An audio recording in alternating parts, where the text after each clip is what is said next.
Olá, amigos e amigas, bem-vindos e bem-vindas ao meu canal Por um Novo Amanhã. Voltando a falar sobre os ataques golpistas do dia 8 de janeiro de 2023 contra o Senado Federal, o Palácio do Planalto e também o prédio do Supremo Tribunal Federal, por milhares de seguidores do ex-presidente Bolsonaro, obviamente incitados por outras pessoas de maior poder e maiores interessados, obviamente também na derrocada da democracia e na perpetuação ou preservação do mandato do ex-presidente, que já se considerava derrotado, conforme discurso que foi filmado numa reunião dentro do próprio palácio, juntamente com ministros, seguidores, um vídeo de cerca de 1 hora e 20 minutos, onde o próprio Bolsonaro comandava todas as falas, dava o direito à voz e até cortava quando ele achava que poderia ser comprometedor. Ele, já naquele momento, ele já admitia que não tinha como provar que as urnas eram suspeitas, segundo a declaração dele mesmo, lá entre seus pares, entre seus cúmplices, e que também não tinha como provar que, por consequência, ou por conseguinte, que o sistema eleitoral brasileiro era passível de qualquer fraude ou manipulação, apesar dos discursos recorrentes dele ao longo de todo o seu mandato. Até porque, ao invés de governar o país, ele se ocupou em fazer discursos, assim como ele mesmo dizia, dentro das 4 linhas, só que não. Era uma retórica malfadada que ele usava, que ia tomar as providências dentro das 4 linhas, ou seja, ele estava se preparando para buscar alguma brecha na Constituição Federal e na legislação brasileira para dar algum tipo de golpe e se perpetuar no poder. Obviamente não deu certo, todos nós sabemos, e o resultado ainda estamos aguardando, mas não parece ser nada promissor para o próprio ex-presidente, que, ao invés de fazer o seu trabalho, procurar fazer o seu trabalho bem feito, até porque eu imagino que pelo seu perfil ele não teria competência nem sequer para se imaginar fazendo um trabalho bem feito, quanto mais executando, propriamente dito, um trabalho bem feito. Aliás, não é da índole dele, né? Ao longo da sua carreira, quando deputado, ele foi aí uns 30, 40 anos deputado, e era do baixo clero, aquele cara que ia lá para dormir no plenário. Podia até ficar acordado, trocando mensagem no celular, ou no Facebook, ou jogando paciência, mas não participava efetivamente dos trabalhos da casa, digamos assim. Se ele tivesse no Big Brother, ele seria considerado uma planta e sairia logo. Mas, como nós brasileiros gostamos de sustentar plantas, e pessoas do baixo clero e até pessoas de reputação suspeita, tanto é que já aconteceu na história recente brasileira de muitos candidatos cumprindo pena presos em presídios, serem eleitos. Um caso emblemático foi o prefeito de Unai, que estava sendo acusado pelo próprio Ministério do Trabalho, o Ministério Público, de ter mandado assassinar 4 servidores públicos numa emboscada. Foi preso, estava cumprindo pena por isso, e mesmo assim o povo esperto, que é lá da cidade de Unai, elegeu o cidadão prefeito, sendo que obviamente tinha opções bem melhores que ele. Ou que não fossem melhores do ponto de vista administrativo, que eu duvido muito, pelo menos eram pessoas que não estavam sob suspeita e muito menos cumprindo pena ou condenadas. E esse não é um caso único. Se a gente for puxar pela história, centenas de casos aconteceram de pessoas condenadas, presas ou não, serem eleitas a algum tipo de cargo público, por mais insignificante ou significante que fosse, dado a falta de discernimento das pessoas, a comprovação de que existe sim voto comprado, que existe sim pessoas que vendem seu voto, que vendem sua alma, e que existe também aqueles que fazem parte da massa de manobra, seja de esquerda, de direita ou de centro, não importa a bandeira. O erro, a bestagem, como se diz, é a mesma, né? A burrice é a mesma, a estupidez é a mesma, votar em gente desqualificada. Mas isso eu espero que um dia acabe esse tipo de coisa e as pessoas votem realmente com consciência, não por gratidão nem por idolatria ou por fanatismo ou por vai saber o que, ingenuidade ou estupidez, enfim. O fato é que, voltando à história dos atos golpistas, lá no início, quando de imediato, obviamente, houve reação do poder constituído, houve reação das instituições brasileiras, que são sólidas e fortes, não são perfeitas, como nada no mundo é perfeito,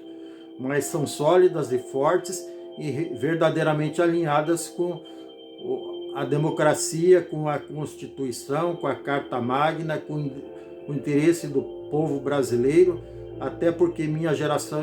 e anteriores nós brigamos muito por liberdade de expressão, porque o maior bem que a pessoa pode ter depois da vida, depois do ar que respira, é a liberdade, porque se a pessoa tem vida, consegue respirar, mas não tem liberdade de expressão, não tem liberdade de escolha, ela está morta,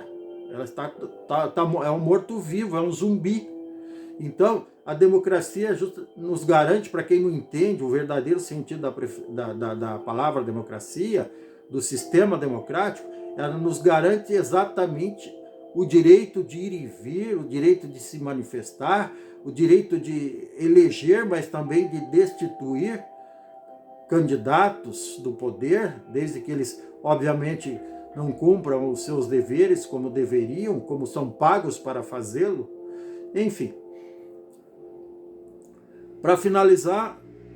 o que eu quero dizer com tudo isso é que existiam pessoas aí bolsonaristas correndo por fora, que não participaram diretamente lá do processo de invasão, mas que agiram como apoiadores, financiadores, cuidaram da logística. Existia, obviamente, o comando centralizado, os disseminadores de notícias falsas,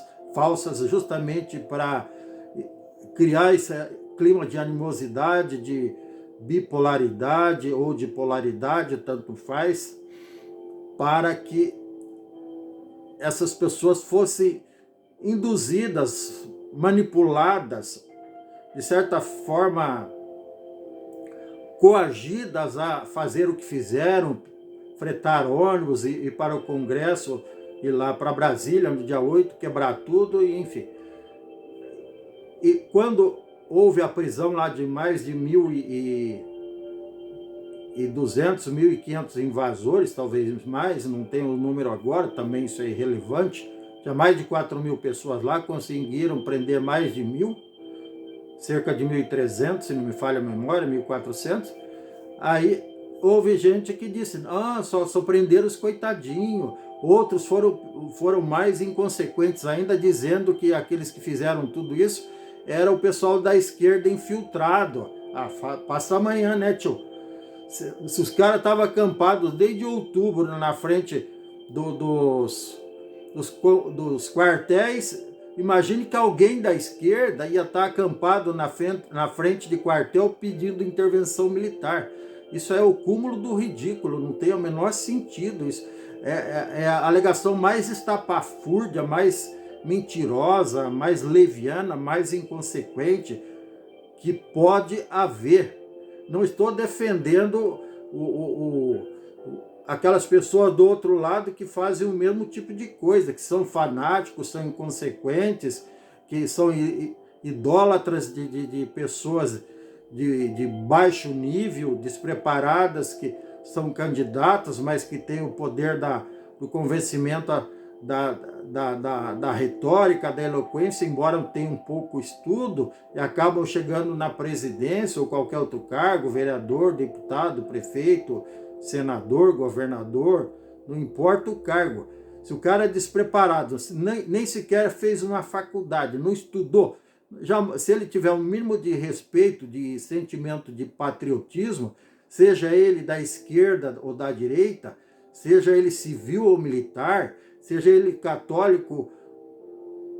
apostólico, ou protestante, ou evangélico, ou ateu, não importa a ideologia, não importa